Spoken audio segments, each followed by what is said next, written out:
Vous allez plonger au cœur d'une nouvelle histoire inspirante. Bienvenue dans 10 minutes, le podcast des Français dans le monde. Je suis Gauthier Seyss et j'ai le plaisir de passer 10 minutes avec Nicolas Roche-Lemagne, direction le nord de Salt Lake City aux USA. 10 minutes, le podcast des Français dans le monde. Françaisdanslemonde.fr. La joie, la confiance, la surprise, le dégoût, la tristesse, la peur, la colère. Je vais pas les jouer, je suis pas acteur. Est-ce que on pourrait mieux connaître une marque grâce au ressenti qu'ont les utilisateurs? Eh bien, l'intelligence artificielle permet cela aujourd'hui.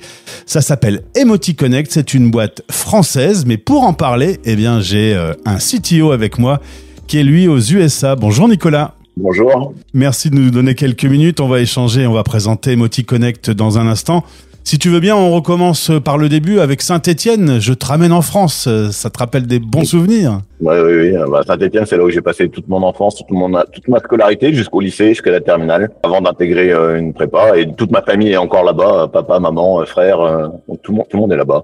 Tu fais en effet un lycée militaire. Tu voulais rentrer à Saint-Cyr. C'était vraiment dans l'une de tes passions. Il y avait l'armée de terre et l'informatique. Par contre, des problèmes de santé et puis l'amour aussi qui va changer un petit peu ton chemin. Finalement, tu vas laisser l'armée derrière toi et tu vas te plonger dans l'informatique avec déjà à l'époque une spécialisation intelligence artificielle. C'était très précurseur à l'époque. Exactement. En 2003, sortie de l'école en 2003, après 3 ans de spécialité intelligence artificielle, le marché ne savait pas quoi faire en fait de l'intelligence artificielle. C'était très immature à l'époque.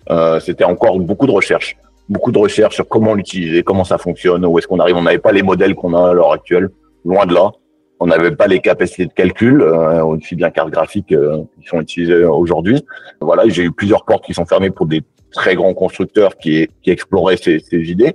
Mais j'ai eu l'énorme chance de rejoindre une start-up qui travaillait dans la publicité en ligne et qui avait des solutions innovantes. En gros, c'est proposer des pubs ciblées. Tu étais chez Weborama à l'époque.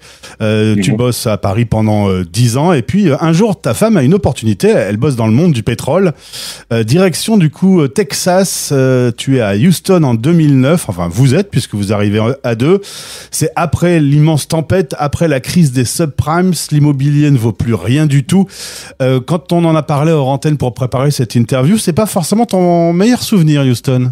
Houston, c'est assez surprenant puisque déjà il y a la météo qui est extrêmement humide, beaucoup de moustiques, on s'y attend pas. Et puis la ville, elle s'étend sur 50 km de large.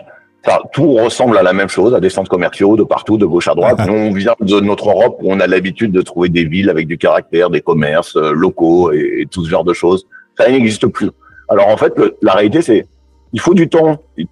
Vous pouvez tout trouver à Houston, mais il faut savoir où, en fait. Et la ville est tellement grande et puis les gens prennent leur voiture même dans le même lot de parking pour se déplacer d'un magasin A à un magasin B. Nous, on marche, on a l'habitude de marcher en Europe.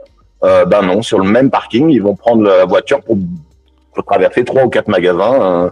C'est vraiment très, très différent comme mode de vie. Bon, en tout cas, il n'y a pas eu de coup de cœur pour le Texas. Et une fois que vous aurez obtenu tous les deux la carte verte, vous allez plutôt vous installer dans l'état de l'Utah. Alors là, c'est quand même un peu plus français dans l'ambiance. Il y a des montagnes, il y a des lacs, tu peux faire des randonnées.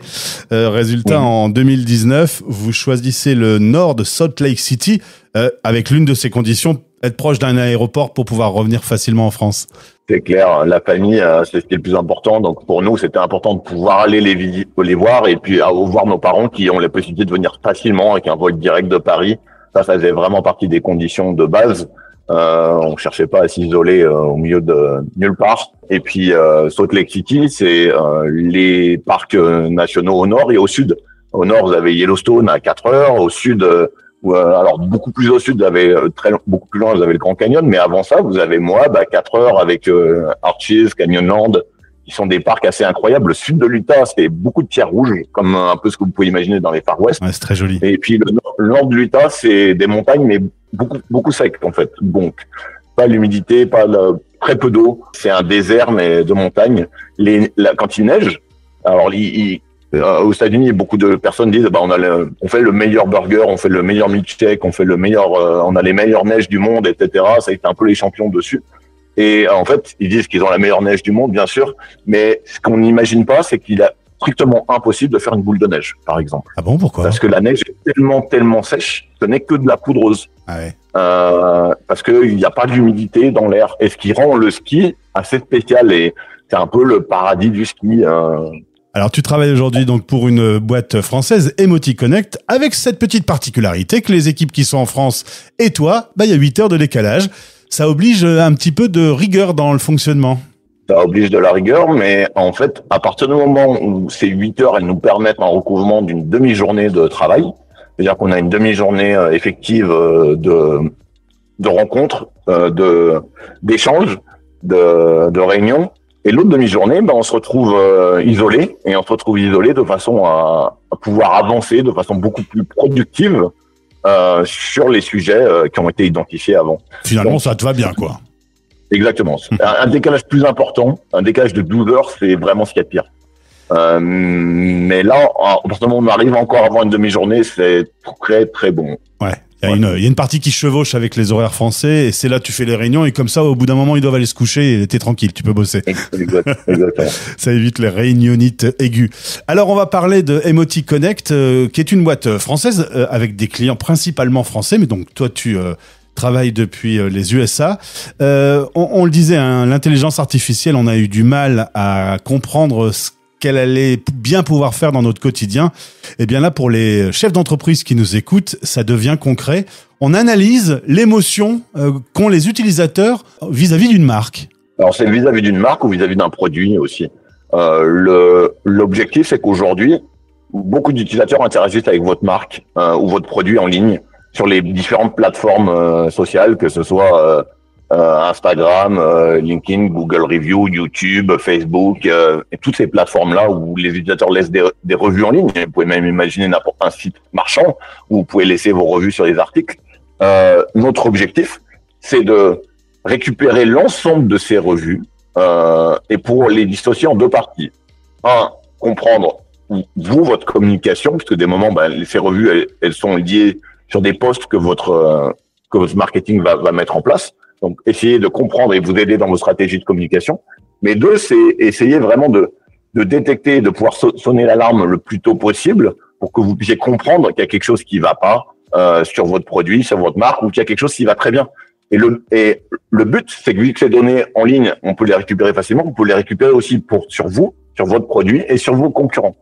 Et on peut vous aider à comprendre en quoi vous vous différenciez de votre concurrence, sur quel point il faut insister pour continuer à être différent, et aussi qu'est-ce qui va inciter donc dans ces émotions. Il y a la peur, et tout comme la tristesse. Qu'est-ce qui suscite des émotions négatives et qu'est-ce qui suscite des émotions positives sur votre produit. Mais essayer de travailler ensemble. Nicolas, une petite question. Quand je vais voir par exemple les commentaires sur notre page YouTube, on a des milliers de vues.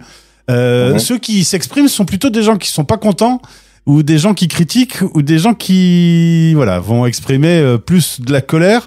J'ai moins des messages de félicitations en disant c'était cool, etc. Du coup, ça fait une petite particularité latine quand même d'analyser le comportement des Français. Ça, c'est sûr que les Français ont un comportement très très latin de se plaindre très tôt, très vite. Et c'est un peu celui qui crie le plus fort qui va gagner. Et ça, c'est ce qu'on reçoit dans le quotidien.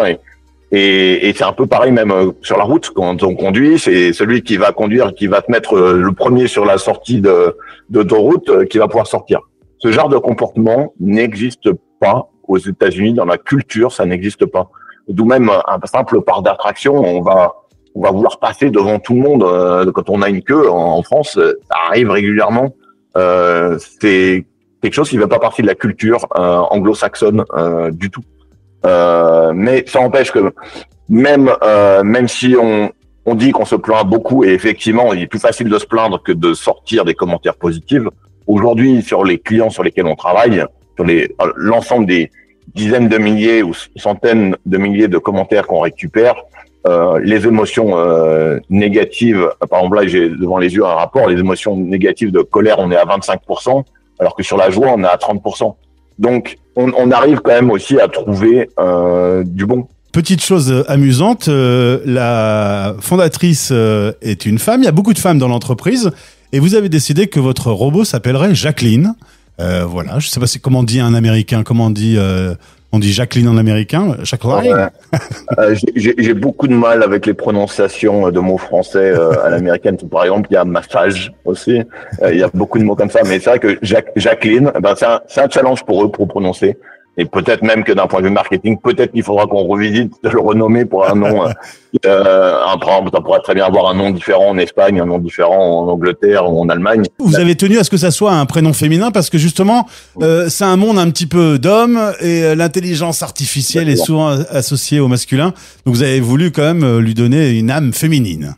Marie, qui lead tout le projet en France, avec une équipe de femmes aussi à ses côtés.